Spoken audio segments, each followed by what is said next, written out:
అందరికీ నమస్తే. State bank of India versus Telangana government, అది వర్సెస్ తెలంగాణ గవర్నమెంటా వర్సెస్ రేవంత్ రెడ్డి అర్థమైతే లేదు. అంటే ఆయన అంత వ్యక్తిగతంగా ఎందుకు తీసుకున్నాడు? ఇప్పుడు వాళ్ళ ఒక భూమిని గవర్నమెంట్ అమ్మింది. అమ్మితే ఆ భూమి ఎట్లెట్లా అమ్ముతారు? మాది భూమి అని కోర్టుకు పోయినారు ఎస్బీఐ వాళ్ళు. పోతే గవర్నమెంట్ ఒకవేళ వాళ్ళదే భూమి అయితే గవర్నమెంట్ ఏం చేయాలి? కోర్టులో చూసుకోవాలి. లేదు, ఈ భూమి ఎస్బీఐది కాదు, గవర్నమెంట్దే, అందుకే మేము అమ్మినాం అని చెప్పుకోవాలి. కానీ అది వదిలేసిర్రు. అది వదిలేసి ఏం చేసిర్రు? పేపర్లో లీక్ ఇచ్చిర్రు, పేపర్లో వార్తలు రాపించుకున్నారు. ఏబిఎన్ టీవీ ఛానల్లో ఏకంగా డిబేట్ వేయించుకున్నారు. ఏమని?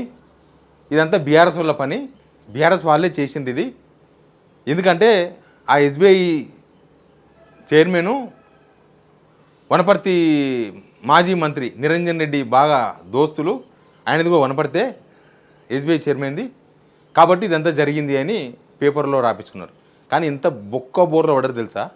నిజంగా ఈ పని బీఆర్ఎస్ వాళ్ళే కనుక ఆ భూమిని అమ్మకుండా ఎస్బీఐతో కేసు వేపిస్తే వాళ్ళని ఎత్తిన పాల్గొచ్చినట్టే. ఎవడు ఐడియాలు ఇస్తాడో తెలియదు రేవంత్ రెడ్డికి, ఎవడు చెప్తాడో తెలియదు. కానీ ప్రతిపక్షానికి అవకాశం ఇస్తున్నాడు, ప్రతిపక్షానికి వాళ్ళకి క్రెడిట్ ఇస్తున్నాడు. ముందు సబ్స్క్రైబ్ చేయండి, షేర్ కూడా చేయండి. నిజంగా అన్ని పేపర్లో వచ్చింది. రాయదుర్గం రహస్యం, సర్కారుపై ఎస్బీఐ కేసు వెనుక రాజకీయ కోణం, ఇది ఒక 2 పేపర్లకు లీక్ ఇచ్చింది, గవర్నమెంటే ఇచ్చింది. ఈ వార్త రాయండి. తర్వాత ఏంది ఈ వార్త? ఎందుకంటే బీఆర్ఎస్ వాళ్ళే కేసు రేపించారు. ఈ కేసు పూర్వపరాలు తెలుసు కదా మీకు. పోయిన నెల 28వ తారీఖు నాడు ఒక 6 ఎకరాల భూమిని వేలంలో అమ్మింది గవర్నమెంట్. ఎవరో ఒక ప్రైవేట్ వాళ్ళు కొన్నారు, అడ్వాన్స్ కట్టిర్రు. కట్టినాక ఎస్బీఐ వాళ్ళు ఏం చేసిర్రు? ఈ భూమి మేము 2010లో అప్పటి గవర్నమెంట్లో కొన్నాము, గవర్నమెంటే మాకు అమ్మింది, మేము తీసుకున్నాము, మళ్ళీ మీరు మాకు అమ్మిన భూమిని ఇంకోరికి ఎట్లా అమ్ముతారు అని వాళ్ళు కోర్టుకు పోయినారు, హైకోర్టు నోటీసులు ఇచ్చింది గవర్నమెంట్కు, సిఎస్కు, వీళ్ళకు నోటీసులు ఇచ్చింది. ఆ టీజీఐసీ అని కార్పొరేషన్ వాళ్ళ కిందనే ఉంటుంది అంత భూమి, అదే ఇండస్ట్రియల్ ఇన్ఫ్రాస్ట్రక్చర్ డెవలప్మెంట్ కార్పొరేషన్ ఇస్తే దాని మీద ఇది నిన్ననేమో ఎస్బీఐతో మొత్తం అకౌంట్లు మొత్తం క్లోజ్ చేపిస్తాం, ఎస్బీఐ అకౌంట్లు మొత్తం అక్కడి నుంచి మనం తీసేసుకోవాలి, వాళ్ళతో డిపాజిట్ అమౌంట్ కూడా తీసేసుకోవాలి, ఇట్లా అని చెప్పి మొన్నటిదాకా నడిపించారు. ఇప్పుడేమో ఏకంగా ఢిల్లీలో ఎస్బీఐ చీఫ్ ఉంటారు కదా, అక్కడ వాళ్ళకి ఫిర్యాదు చేస్తారంట. వాళ్ళకి ఫిర్యాదు చేయడానికి పోయినట్ట ఇక్కడున్న ఎస్బీఐల మీద. ఎందుకంటే వీళ్ళు ఎస్బీఐలు బీఆర్ఎస్లో లొంగిపోయారంట.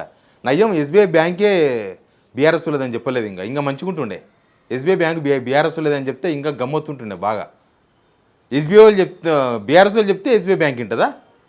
అయినా ఎస్బీఐ బ్యాంక్ ఏమన్నా పిల్లపిత్క బ్యాంకా?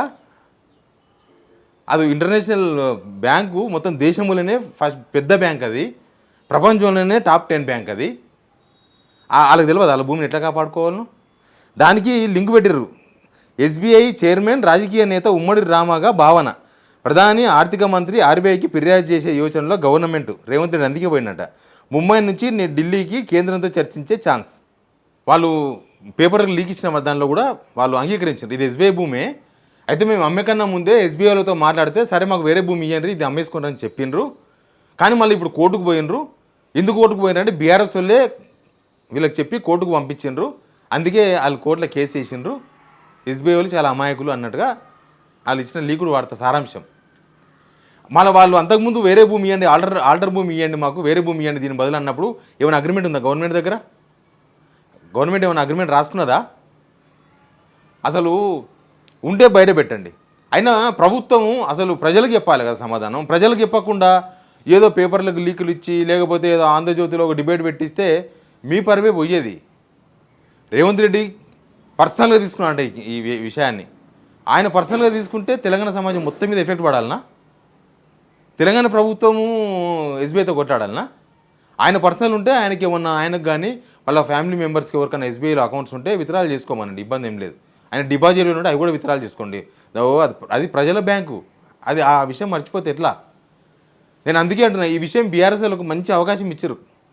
బీఆర్ఎస్ వాళ్ళు ఇప్పటిదాకా ఎవరు స్పందించలే. ఒక నిరంజన్ రెడ్డి, అవును మా జిల్లా ఆయన్నే, మా వనపర్తి ఆయననే ఎస్బీఐ చైర్మను, మేము గర్వంగా చెప్పుకుంటాము, అందుకే నేను ఆ స్థాయికి పోయింది కాబట్టి నేను పోయి కలిసిన, సన్మానించిన. ఇప్పుడు కాదు, ఆయన చైర్మన్ అయినప్పుడు, ఆయన ఎప్పుడో సంవత్సర క్రితమైన చైర్మన్, అప్పుడు కలిసిన, నేను సన్మానించింది నిజమే అని ఆయన రాసిండు. అయినా అది గవర్నమెంట్ బ్యాంకు, పబ్లిక్ బ్యాంకు, జనాల బ్యాంక్. అది ఎస్బీఐ చైర్మన్ది కాదు, నిరంజన్ రెడ్డిది కాదు, బీఆర్ఎస్ వాళ్ళది కాదు, కేసీఆర్ది కాదు.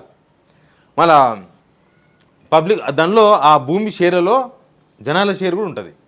ఎవరైతే ఎస్బీఐ కస్టమర్లు ఉంటారో వాళ్ళ భాగస్వామ్యం కూడా ఉంటుంది దానిలో.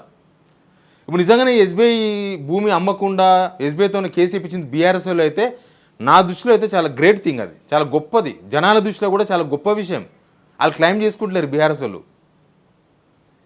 రేవంత్ రెడ్డి ఆడేమి గుడి కడతా అనలేదు, బడి కడతా అనలేదు, హాస్పిటల్ కడతా అంటలేడు, అమ్మక దొప్పుతా అంటున్నాడు. అమ్మక దొప్పితో 1300 కోట్లు వస్తే దేనికన్నా 20%కో 30%కో కమిషన్ల కింద పోతే తెలుసు కదా ఏమవుతుందో. జనాలందరినీ బిచ్చగాలు చేసి కమిషన్ల కోసం బిచ్చగాలని చేస్తారు వీళ్ళు. జనాలకి ఇచ్చేది ఏం లేదు ఏదమ్మినా కూడా. నిజంగానే కనుక బీఆర్ఎస్ వెళ్ళే కనుక ఎస్బీఐ చైర్మన్ వెనుక ఉండి ఆ కేసు ఏపిచ్చి ఉంటే మాత్రం పొలిటికల్గా బీఆర్ఎస్కు చాలా ప్లస్ ఇది. నాకు ఒకటి గుర్తుకొస్తుంది, ఏపీలో అక్కడ ఉన్న మెడికల్ కాలేజీలు మొత్తం కూడా గవర్నమెంట్ కాకుండా పబ్లిక్ ప్రైవేట్ పార్ట్నర్షిప్ పీపీపీ పద్ధతిలో ఇస్తాం, ప్రైవేటీకరణ అది కూడా చేస్తామంటే జగన్ అట్టెట్లా చేస్తారు, మీరు ఏమైనా తీసుకుంటే నేను వచ్చాక మొత్తం రద్దు చేస్తానని ఒక వార్నింగ్ ఇచ్చిండు. ఇస్తే చంద్రబాబు నాయుడు తర్వాత ప్రకటించిండు, ఇట్లాంటి ఈ పేపర్ వాళ్ళే, ఇదే ఆంధ్రజ్యోతి వాళ్ళు, ఇదే ఏబిఎన్ వాళ్ళు, వాళ్ళే అట్లెట్లా అడుకుంటాడు జగన్మోహన్ రెడ్డి, అట్లెట్లా చేస్తాడు అని మొత్తుకున్నారు. యాక్చువల్గా అక్కడ జనం కూడా ఆ మెడికల్ కాలేజీలు గవర్నమెంట్ అండర్లోనే నడవాలని చెప్పి కోరుకుంటున్నారు. ఇప్పుడు జనాల వైపు ఉన్నట్ట ఎవరి వైపు ఉన్నట్టాడా? చంద్రబాబు నాయుడు ఆ స్టాండ్ తప్పు వాళ్ళది. సేమ్ ఇక్కడ కూడా వీళ్ళ స్టాండ్ తప్పు. ఈ బీఆర్ఎస్ సరే ఏమైనా ఉంటే బీఆర్ఎస్తో ఎవరితో ఎస్బీఐతో కొట్లాడండి, కోర్టులో వాదించండి, కోర్టులో మీ దగ్గర ఉన్న పేపర్ ఉంటే పెట్టండి, జనాలకి ఏమైనా చెప్పదలుచుకుంటే విత్ ప్రూఫ్స్ చెప్పండి. ఈ పేపర్లకు లీకులు ఇచ్చినంత మాత్రాన న్యాయం అన్యాయం కాదు, అన్యాయం న్యాయం కాదు. ప్లస్ ఇప్పుడు బీఆర్ఎస్ వాళ్ళకి మాత్రం ఇది చాలా మంచి కలిసి వచ్చిన అంశంగా చెప్పాలి. రేవంత్ రెడ్డికి ఎవడు సలహాలు ఇస్తాడో ఎవడు చెప్తాడో కానీ ఇట్లాంటి బొక్కబోర్ర వాళ్ళకి ఇచ్చినోడే వీళ్ళకి ఇచ్చినట్టున్నాడు. చంద్రబాబు నాయుడుకి ఆ మెడికల్ కాలేజీల విషయంలో ఇచ్చిన సలహా సేమ్, ఇప్పుడు ఇక్కడ ఎస్బీఐ ల్యాండ్ విషయంలో ఇచ్చిన సలహా కూడా సేమ్ యాజ్ ఇట్ ఈజ్ ఉంది. నిజంగానే బీఆర్ఎస్ వాళ్ళు కనుక ఆ ల్యాండ్ను అమ్మకుండా అడ్డుకుంటే అది జనాల భూమి కదా, జనాలకు చెందుతుంది. ఎస్బీఐ జనాల బ్యాంక్ కదా, కాబట్టి జనాలకు మేలు చేసిన వాళ్ళు అవుతారు. నిజంగా జనాలకు చాలా ప్లస్ పాయింట్. బీఆర్ఎస్ కూడా చాలా మంచి అది వస్తుంది దీనివల్ల. దీన్ని తీసుకొని పోయి ఇంకా ఢిల్లీ దాకా పోయినట్టు, ఈడ కాదు ఆడగాదు రేవంత్ రెడ్డి ఢిల్లీకి పోయి వాళ్ళు కంప్లైంట్ చేస్తారంట. అంటే వాళ్ళు కేసు వేసిన వాళ్ళు ఎస్బీఐ వాళ్ళు కేసు వేసారు కదా, వాళ్ళు హెడ్ ఆఫీస్తోనా వాళ్ళ ఢిల్లీ వాళ్ళతో మాట్లాడుకునే కేసు వేసింటారా? అయినా మీకు ఆల్టర్నేట్గా వేరే భూమి తీసుకుంటామని చెప్పింది ఎవరు?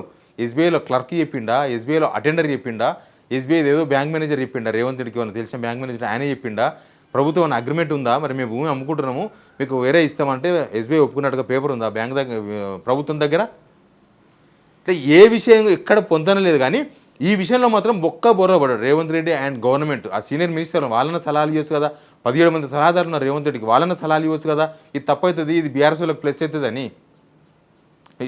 ఎట్లా ఆలోచిస్తుండో అర్థం కాలే. కానీ ఆ భూమిని అమ్మకుండా నిజంగానే ఎస్బీఐ వాళ్ళ చేత బీఆర్ఎస్ వాళ్ళే గనక హైకోర్టులో పిటిషన్ వేయించి ఉంటే మాత్రం చాలా గ్రేట్ థింగ్. వాళ్ళకి రాజకీయంగా చాలా కలిసి వస్తుంది. ప్రభుత్వం అడ్డికి పావుచేరో లేకపోతే దాన్ని ఏమంటారో ఉత్తగా కరెంటు బిల్లులు కట్టడానికే నీళ్ళ బిల్లులు కట్టడానికే ప్రభుత్వ భూమి అమ్ముకుంటూ పోతే రేపు నాడు మనం గుడి కట్టుకోవాలన్నా బడి కట్టుకోవాలన్నా జాగా దొరకదు, అంత వాల్యుబుల్ భూమి. ఎనీవే ఈ విషయంలో రేవంత్ రెడ్డి బొర్ల పడ్డాడు. Please subscribe.